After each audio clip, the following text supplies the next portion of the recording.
조금 수상한 비타민 C의 역사.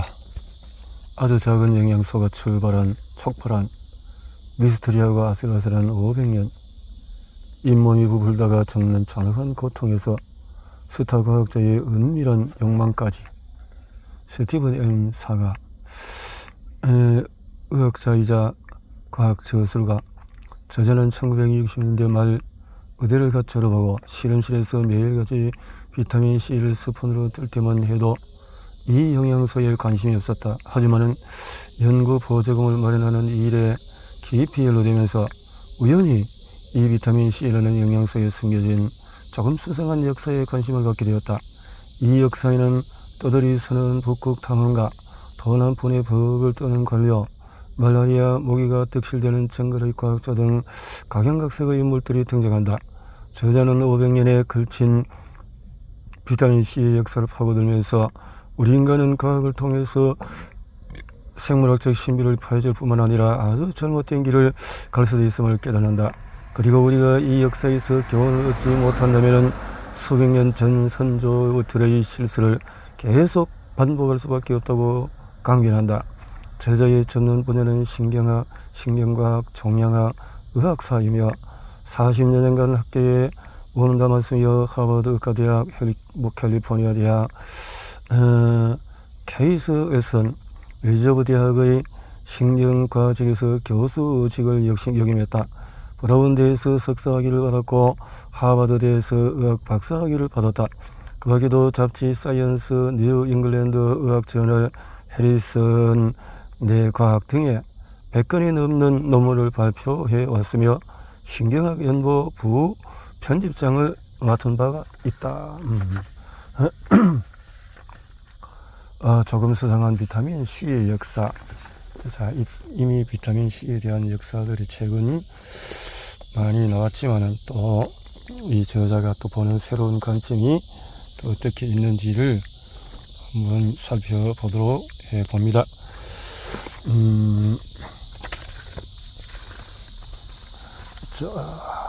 김주희 옮김 수전을 위하여 해적의 바다 욕망의 과학자 비타민 비즈니스. 자, 이렇게 크게 단락으로 나눴네요. 크게 단락 세 단락인데, 자, 첫 단락부터 봅니다. 머리 말해서 과학은 가끔 퇴보도 한다. 나는 선수 아스코르본산 비타민 C 학명을 1977년에 처음 접했다. 의대를 졸업하고 레지던트 생활을 한 뒤에 의사과학자가 되기를 꿈꾸며 보스턴의 신경과학 실험실에 들어갔는데, 여기서 나는 아스코르본산을 거의 매일 사용했다. 그러나 그 화합물에 관심이 없었다. 실험용 스푼 끝부분에서 아스코르본산 몇 밀리그램을 뜨면서 구태에 무게를 잴 필요도 없었다. 1980년대 초에 나는 시범 연구 프로젝트에 필요한 연구 보조금을 마련하면서 처음으로 비타민 C에 관심을 가졌다. 세클러 재단이 나의 지도 교수를 뉴욕으로 초대해서 연구소 일을 논의했다. 지금 이 세클러 재단은 자신들의 소유한 기업인 퍼듀가 마약성 진통제인 옥시콘신을 홍보하여 오피오이드 위기를 촉발로 한 일로 악명높다. 세클러 형제와 지도 교수가 만난 것은 그 일이 벌어지기 전이었다. 참고로 그들은 의약품을 의사들에게 홍보하는 전략을 거대의 제약회사에 자문하여 주면서 억만장자가 되었다. 이후에 일부 재산을 의학 연구에 지원했고, 지도 교수는 이 기부금을 유치하기 위해서 세클러 가문에 만나려 했다. 이를 위해서 지도 교수는 대학원생들에게 연구 보조금 제안서를 간단히 작성하라고 했다. 나는 캡사이신의 신경생물학적인 작용을 주제로 제안서를 썼고, 같은 주제의 수많은 글처럼 내 제안서에도 캡사이신의 헝가리, 파프리카와 멕시코 고추에 함유된 자극적인 성분이라는 설명이 포함되었다. 세클러 형제는 이 문서를 정독했지만은 캡사이신이나 내가 언급한 과학 분야에는 관심이 없었다. 그런데도 연구 보조금을 지원하기로 결정한 것은 헝가리산 파프리카가 비타민 C의 상급적인 공급원이었기 때문이었다. 나는 몰랐던 사실인데 세클러 형제의 대단한 노벨상을 수상한 화학자이자 공개적으로 비타민 C 메가도스 지지한 라이너스 폴링의 연구활동을 지원하고 있었다. 제안서는 비타민과 아무런 관련이 없었고 그 프로젝트에서 중대한 결과가 도출되지 않았지만 이때 뜻밖의 연구비를 지원받은 계기로 나는 우연히 비타민C의 역사에 끼어들게 되었다. 이후 연하는 더는 비타민C와 관련된 일을 하지 않다가 진로를 바꿔서 제약산업에 뛰어들게 되었다. 2012년에 작은 생명공학 회사에 면접을 준비했다. 특정 형태의 비타민C를 뇌로 수송하는 메커니즘이 있는데 그 회사가 생산하는 약물 또한 해당 메커니즘으로 수송되었다. 이를 계기로 나는 계열병의 신경학적인 징후를 조사하게 되었고 그 질병의 역사를 파헤치기 시작했다. 지원한 의사에 입사하지는 않았지만 읽을수록 흥미로운 비타민C 이야기와 그 역사에 등장하는 매력적인 인물들을 접하면서 나는 이 이야기를 수많은 대중이 들을 만한 가치가 있다고 확신하게 되었다. 비타민C 500년 역사에는 용기와 냉정, 뛰어난 통찰과 어리석음, 그리고 뜻밖의 행운이 담긴 흥미진진한 에피소드와 생생한 등장인물들이 가득하다.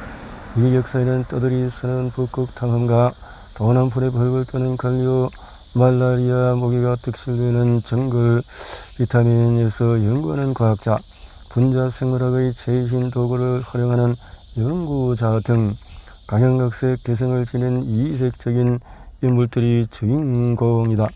이들의 이야기는 우리가 역사에서 교훈을 얻지 못하고 수백 년 전 선조들이 저지른 실수를 똑같이 반복하는 사례이다.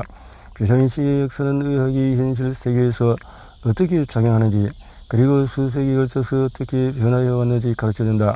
인간대가 생물학의 신비를 깨뜨릴 뿐만 아니라 잘못된 길로 들어설 수도 있다는 것을 보여준다. 들어가며 유일한 조상의 유전자 비타민C는 인간에게 필수적인 영양소이다. 최초 인간은 유일한 조상으로부터 비타민C를 몸에서 만들어내는 능력을 상실한 유전자를 물려받았고 하지만 인류는 아프리카 숲에서 유럽과 아시아로 이주한 이후부터 비타민C를 함유하는 음식을 항시적으로 섭취할 수 없게 되었다.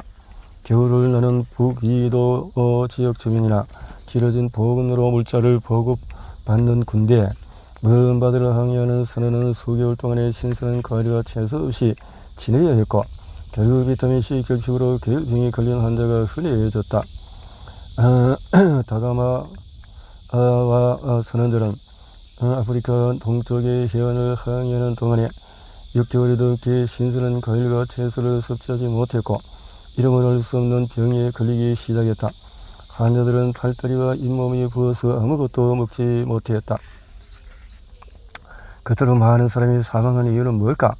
본질적으로 당대 의사와 관련한 비타민에 대한 개념이 없었고 질병을 설명하는 데 진부한 통념에 의존했기 때문이다. 20세기 초가 되어서야 비로소 계열병의 본질이 밝혀지고 화학자들은 계열병을 치료하는 영양소를 확인하기 위해서 연구하기 시작했다. 1930년대에 과학자들은 계열병을 치료하는 물질을 분리하고 화학 구조를 규명했다. 아스코르브산. 그런데 이것으로 끝나지 않는다. 오렌지 연균의 비타민C가 계열병 예방에 필요한 기준량보다도 5배 이상 많이 함유되어 있다. 하지만 노벨상을 2번 수상한 화학자 라이너스 폴링은 건강을 유지하기 위해서는 계열병 예방에 필요한 몇 밀리그램이 아니라 몇 그램의 비타민C를 매일 섭취해야 한다고 주장을 했다. 다른 전문가들은 이 견해에 반대하며 질문을 던졌다. 과연 비타민C는 얼마나 먹으면 충분할까? 계열병 예방을 위해서라면 얼마나 필요할까? 1970년대의 의학기를 벗어나 정치와 상업의 영역으로 들어갔다. 비타민은 그 뒤 산업이 되었다. 가장 인기 있는 영양소. 지난 50년간 비타민C는 전 세계에서 가장 인기 있는 비타민으로 다른 모든 비타민 중에서 가장 많이 팔렸다. 2016년에 독일에서 미국에서는 비타민 D에 이어서 2위로 물려났으나 매출은 계속 증가했다. 2020년에는 코로나19 팬데믹으로 다시 1위에 올라섰다. 비타민 공장은 주로 중국과 인도에 있고 비타민C를 매년 15만 톤 넘게 생산하며 이를 금액으로 환산하면 약 1조 3천억 원에 달한다. 전체 15만 톤에서 약 3분의 1이 영양제로 소비자에게 판매된다. 나머지 대부분은 음식, 음료, 동물, 사료용 방부제로 쓰인다. 아모절에서는 알약, 씹어 먹는 약, 분말, 액상, 크림, 스프레이 등 100종이 넘는 비타민C 제품을 판매한다. 비타민C는 약 52조 원의 비타민과 영양제 산업이 지속적으로 성장하도록 이끌었다. 물론 다른 영양제 판매도 늘었지만 현재는 고작 시장의 2%만을 차지하며 건강을 생각하는 소비자들은 계속해서 비타민을 구입한다. 비타민의 효험을 믿습니까? 나의 친구 메리는 비영리 단체의 임원으로 적극적인 성격에 체력도 좋은 편이다. 메리는 파우더를 얼마나 먹는가? 메리와 비리는 비타민C 영양제를 먹는 소비자 수백만 명에 속한다. 연에서 폴린과 이렇게 판촉물과 마찬가지로 수백 년의 무지와 고통. 우리는 비타민을 당연하게 여긴다. 비타민이 풍부한 다양한 음식을 즐긴다. 그 결과로 인간이 제한된 식단을 설치하며 살아가던 한때 흔히 겪은 질병을 잊어버렸다. 계혈병, 각기병, 또 펠라그라 고르병 등 지금은 낯선 이름의 질병들이다. 현대 의사들은 교과서에만 그러한 질병을 접하며 실제 사례를 경험하는 경우는 거의 없다. 자, 계혈병은 유럽인에게 가장 치명적인 병이었다. 이처럼 명백히 보이는 현상을 이해하기까지는 수백 년이 걸렸다. 과학을 무시하는 순간 계혈병이 잘못 식단에서 비롯됐다고 증명되자 부족한 영양소의 시작이었다. 비타민C 역사의 두 번째 부분은 비타민을 발견하고 비타민C의 화학적인 특성과 생리학적인 역할을 규명하는 수많은 연구를 설명한다. 폴링의 주장은 과학적으로 뒷받침되지 않았으나 전도 활동은 길실을 보았다. 비타민C 판매량이 급증하고 그 인기가 변함없이 유지되었다. 비타민C의 성공으로 비타민과 영양제 산업이 폭발적으로 확산했다. 과학자도 선입견이 있다. 인간 지성이 완벽하다면 과학 지식은 별 문제 없이 순조롭게 발전할 것이다. 지적이고 숙련된 연구자들이 전임 연구자의 연구 결과를 바탕으로 이해 체계를 폭넓게 확장할 것이다. 하지만 현실은 선턴하지 않다. 과학자들은 또한 자부심과 야망과 경쟁심, 또 상사와의 가족, 그리고 재정적인 이해관계가 있으며 이 모든 것이 진실을 추구하는 과정에 방해가 될 수가 있다. 과학자는 또한 자신이 살아가는 시간과 공간에 형성된 문화 안에서 추측과 편견, 의사소통 수단, 사고방식을 동원해서 연구한다. 음식 또한 강렬한 감정을 전달하는 매개체다. 음식은 종교에서 정리하는 상징적인 의미와 거의 마법 같은 특성을 보이기도 한다. 이를테면 민족 음식은 문화적인 정체성의 일부가 되는데 특정 시기와 장소의 음식이 널리 유행하기도 한다. 우리는 우리가 먹는 음식이 우리 자신이라는 원시적인 생각을 어느 정도 견지한다. 따라서 영양은 다른 의학 주제보다도 훨씬 감정적으로 우리를 자극한다. 그러한 감정을 바탕으로 우리는 영양 이면에 숨겨진 과학에 반응한다. 비타민C 모험담은 이해 가능에 부딪히는 장벽뿐만 아니라 끈기 있게 노력하여 그러한 장벽을 극복하는 방법을 보여준다. 이 책은 대규모 과학적인 사업을 5세기에 걸쳐서 추적한다. 사람들 사이에서 처음 계혈병을 인식한 사건부터 비타민C 분자 연구에 이르기까지 성공담과 실패담을 전부 들려준다. 일부에서 해적의 바다, 낯선 질병의 역사, 뱃사람들이 걸리는 병은 기도하는 법이 궁금한가? 그러면 바다로 가라. 위저의 바다와 낯선 고통. 1497년 7월의 어느 무더운 날 바스크 다가마 선원 170명을 태운 함선 4척이 포르투갈 리스본에서 인도로 출항했다. 국왕 동마누엘의 시원한 산속 비서지를 떠나면서까지 함대를 배웅하고 싶지는 않았고 귀족들은 다가마와 선원들이 안전하게 항해하기를 희원했다. 리스본 시민은 두 개의 줄지어 서서 함선을 향해서 환호했다. 이들은 다가마의 다음으로 실크로드의 유럽 정착점인 제노와 베네치아가 쥐고 있던 무역 독점권이 깨지면서 포르투갈이 무역 강국으로 발돋움하기를 바랐다. 항해왕 엔히크 통치기에 시작된 탐험 활동은 다가마의 항해로 결정에 이르렀다. 포르투갈 함대는 정부의 지원을 받으며 아프리카 서해안을 따라서 차츰 나아갔다. 1488년 바르톨로메우 디아스와 사람들은 아프리카 희망을 거쳐서 최초의 유럽인이 되었다. 1493년에 크리스토퍼 콜럼버스의 여행이 있었고 다가마와서는 이렇게 판단해서 이런 역사들이 있었다는 거죠. 아프리카에서 많은 사람들이 선원이 잇몸에 고통당하고 1499년 1월 7일에 선원들은 어느 날 계단이 말린 뒤에 닻을 내렸고 원주민들은 함선의 특사를 보냈는데 선장은 선원을 특사와 함께 육지로 보내며 환자에게 절실한 오렌지를 가져오라고 지시했다. 이튿날 선원은 오렌지와 다른 과일을 가져왔다. 선원들은 오렌지를 열심히 먹었다. 연절증 병세가 되고 심한 나머지 오렌지의 효능을 보지 못하고 사망했다. 나머지는 건강을 빠르게 회복했다. 함선 세 척을 모두 운전하기에는 살아남은 선원이 너무 적었으므로 이들은 보급선을 불태우고 나머지 두 척에 나누어서 기항했다. 희망봉은 3월 20일에 돌았으며 이때 남은 선원은 모두 건강했다. 다가마는 1499년 8월 말 리스본에 도착했다. 선원의 3분의 2는 대부분 계일병으로 목숨을 잃었고 배 한 척을 지휘하던 다가마의 형 바울로 또한 돌아오는 항해에서 사망했다. 다가마는 고압적인 태도로 아프리카와 인도의 많은 통치자에게 반감을 사주하는 포르투갈에서는 영웅이었다. 다가마 왕족과 성직자의 호의를 받으며 궁전에서 마누엘 국왕을 접견하는 동안에 리스본 시민들이 다시 거리에 나와서 크게 기뻐하며 환호했다.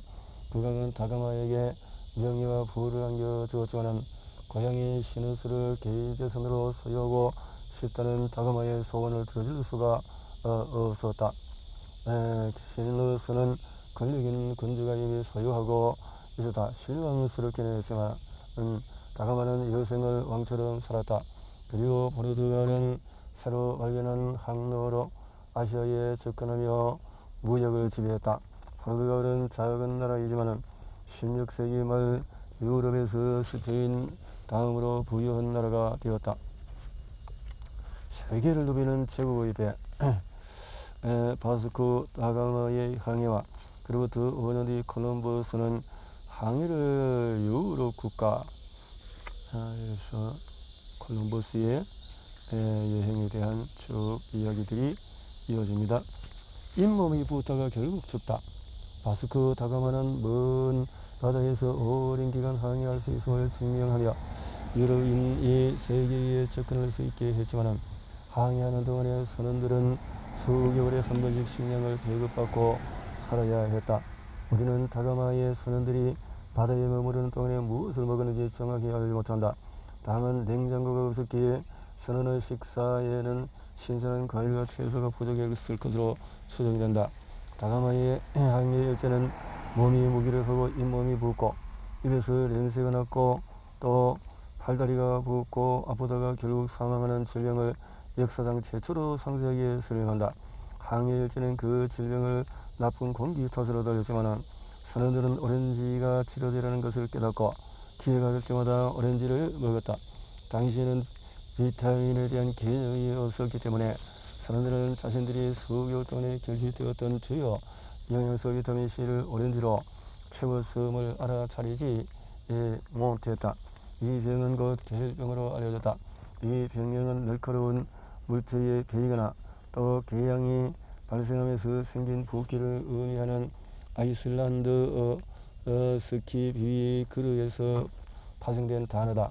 계혈병을 의미하는 다른 영어 단어는 스코비이고 계혈병 환자는 스코비틱이다. 포르투갈어와 스페인어로 계혈병은 에스코르부토이다. 비타민 C는 항계혈병 비타민이므로 이 비타민 C의 화학명은 아스코르브산 또는 아스코르브산염이 되었다. 아스코르브산의 어원은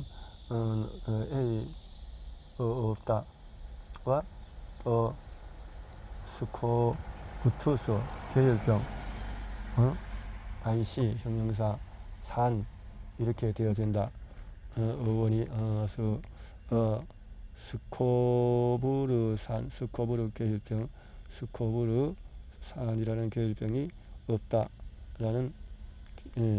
다가마와 선원들은 이전에 그 질병을 목격한 적이 없었으나 검선 시대가 열리기 전에 이미 계열병에 대한 여러 보고가 있었다.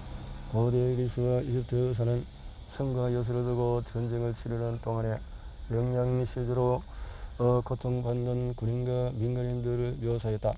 이들에게는 계열병 증상과 다른 질병의 특징이 섞여 있었다. 계열병은 뱃사람들 사이에서 나타나기 전까지 특정 질병으로 인식되거나 의학 저술가들 사이에서 중요하게 다뤄지지 않았다. 비타민C가 부족한 식단이 3개월간 지속되면 계열병의 첫 징후가 나타난다. 3개월 지속되면 질병이 진행될수록 인체의 결합 조직이 분해된다. 새로운 상처는 치료되지 못하고 오래된 상처는 벌어진다. 치위생 상태가 좋지 않은 계열병 환자는 잇몸이 무르고 부어오르며 잇몸 안쪽이 느슨해지면서 결국 이빨이 빠진다. 입냄새도 지독하다. 계열병은 무기력감, 전신 통증 이런 것들이다. 고된 노동을 거칠 수 있도록 검선 시대의 기술적인 진보는 옛사람들은 고된 노동을 버틸 수 있도록 지방과 단백질이 풍부한 고칼로리 식단을 섭취했다. 스코 호킨스는 해군 집안 출신이다. 선원들은 배를 타고 오면서 크게 기뻐했다. 호킨스는 브라질에서 오렌지와 레몬을 200에서 300개를 구입했다. 많은 이들이 오렌지와 레몬을 보고 마음을 놓은 것 같았다. 오렌지와 레몬에는 신은 놀라운 능력과 지혜가 비밀스럽게 담겼다. 신이 미지의 효능을 숨기던 덕분에 그 두 과일은 그 질병을 치료하는 치료제가 되었다. 최근에 나는 계열병에 걸린 선원들에게 오렌지와 레몬을 나눠 먹도록 지시했는데 환자가 너무 많아서 한 사람 몫이 서너 개를 넘지 않았다. 호킨스의 노력에도 불구하고 1594년에 4월 7일에 도착했을 때 한선 세척에는 겨우 선원 75명만이 살아남았다. 대부분은 계열병으로 사망하기다. 선원수가 크게 줄었지만 호킨스는 스페인 함선 몇 척을 탈취하고 마을 두 곳을 약탈했다. 하지만 이에 맞서서 스페인 해군은 에콰도르에서 호킨스와 얼마 남지 않은 선원들을 생포했다. 호킨스는 스페인 감옥에서 몇 년을 보낸 뒤에 영국으로 돌아왔는데 1622년에는 자신의 모험담을 발표했다. 당시의 호킨스 같은 무역상은 영국 해군보다도 적극적으로 선원에게 강결료 적을 보급했다. 1600년에서 영국 독립도에서는 제임스 랭커스터 경이 지휘하는 상선 세척을 수마트라 섬으로 보냈다. 그보다도 10년 전에 랭커스터는 시황국을 떠나서 인도양으로 가는 상선을 영국 최초로 이끌었다. 랭커스터의 상선에 탑승한 고급 선원으로 추정되는 익명의 저자는 랭커스터의 두 번째 항해에 관하여 기록을 했다. 두 척의 배보다 계열병의 문제의 심각성이 낮았는데 선장 랭커스터의 배에 탑승한 선원들은 다른 배에 탄 선원보다도 건강했다. 선장이 먼저 몇 병을 가져와서 아침마다 선원들에게 세 숟가락씩 먹인 뒤에 오후까지 금식시키기 때문이다. 선원이 선상식을 섭취하는 기간이 짧고 소금에 절인 고기를 전혀 먹지 않으면 레몬즙은 훨씬 효과적이었다. 소금에 절인 고기와 긴 항해가 이 질병의 유일한 원인이었다.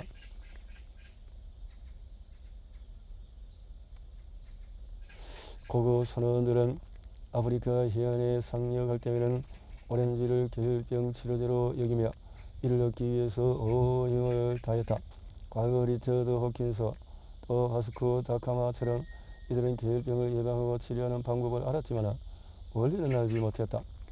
1600년대 초에 영국의 네덜란드 상선은 선원에게 공급할 레몬즙을 배에 싣고 다녔다. 이를 위해서 네덜란드 동인도 연사는 모리셔스와 남아프리카에서 레몬 농장을 운영했다. 영국 동인도 연사의 초대 의무감인 존 오돌은 선상에서 교과서를 출간했다. 그는 긴 항해를 떠날 때 오렌지 레몬 라임을 가져가라고 조언했다. 레몬즙은 충분한 시험을 거쳐서 효과가 증명된 귀중한 치료제이다. 레몬즙 우들의 조언은 무시당하고 레몬즙은 준비하려면 비용이 들고 저장한 이후에 효능이 사라지기 때문에 따라서 레몬즙은 1600년대 중반까지 선원에게 거의 제공되지 않았고 계혈병은 계속해서 선원의 가장 흔한 사망 원인으로 남았다. 17세기 후반과 18세기 초반까지 계혈병은 주로 상선에서 발생했다. 인적 손실은 놀랄 만큼 심각했다. 계혈병은 해전의 승패를 결정지었다. 계혈병은 육지에서도 발병했는데 특히 감옥의 재해나 장기간 포위당한 군인과 민간인 사이에서 발생했다. 북아메리카 원주민의 지식은 유럽에서 온 탐험대를 구했다. 1535년에 자크 카르티에는 프랑스 탐험대를 끌고 세인트 로렌스 강을 거슬러 올라가며 북서 항로를 탐색하고 있었다. 원주민과 우연히 만난 카르티에는 상록서 아마도 미국 측백나무를 우린 차가 계혈병 치료제임을 알게 되었고 남은 탐험 대원들은 이 지식을 활용해서 겨울을 버텼다. 그런데 이후에 캐나다로 떠난 후속 탐험의 때도 같은 질병으로 고통을 받았던 점을 보면은 그는 후속 탐험대에 상록서 차와 관련된 지식을 전수하지 않은 듯하다. 내 몸에 무엇이 부족한가? 1850년대까지 영국 해군은 계혈병으로 병사를 100만 명 넘게 잃었다고 추정이 된다. 다른 유럽 국가는 인적 손실의 원인을 상세히 분류하지 않았지만 그들 또한 계혈병으로 엄청난 수의 병사를 잃었다. 우선 계혈병에 걸린 선원이 고통받는 과정을 아무도 이해하지 못했다. 계혈병이 레몬과 오렌지로 치료되는 현상을 초기에 관찰한 사람들은 당시에 유행한 질병 이론에 부합하도록 그 현상을 설명하려 했다. 이들은 외부 원인이 각 개체에 작용하여 질병이 발생한다고 생각했다. 당시의 지배적인 질병 이론을 사체엑설로 시온을 거슬러 올라가면 거대 그리스의 휴크라테스 갈리노스에 도달한다. 그래서 사체엑설은 혈액이 점액이고 흑담즙과 황담즙 네 가지 체액이 존재한다고 가정한다. 개체가 건강할 때 네 가지 체액은 깨끗하며 균형 잡혀 있다. 그런데 개체 외부의 무언가가 체액을 오염시키거나 체액의 균형을 깨뜨리면 질병이 발생한다. 사체엑설은 18세기 유럽 의학 사상에 널리 영향을 미쳤다.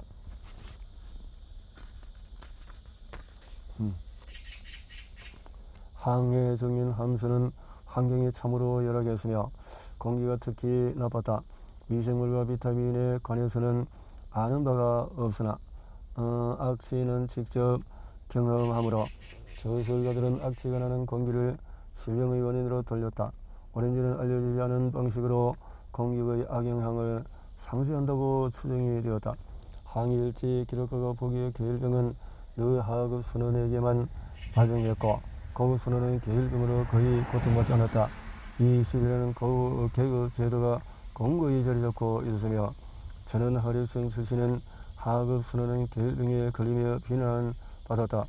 기록가들은 게으름, 위생, 불량, 방탕함 같은 특성이 계혈병을 일으키기 때문에 상류층이 아닌 하류층에 발병한다고 설명했다. 고급 선원들은 자신에게 주어지는 다양한 식단과 항구를 출입하는 자유가 계열병에 걸리지 않는 이유라고는 전혀 생각하지 못했다.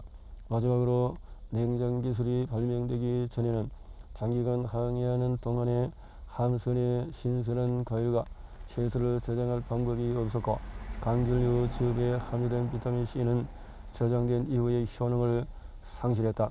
상선은 바람 앞에 속수무책이었으며, 상선을 이끌어가는 선장은 새로운 보급품을 얻기 위해서 항구로 다시 돌아가면서 시간을 낭비하고 싶지가 않았다.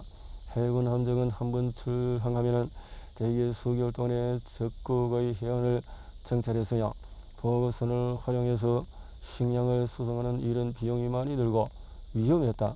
이러한 잘못된 인식 때문에 사람들은 바다와 육지에서 비타민 C 결핍으로 끊임없이 고통받다가 사망했다. 계열병을 이해하는 새로운 접근 방식 없이는 아무것도 할 수가 없었다.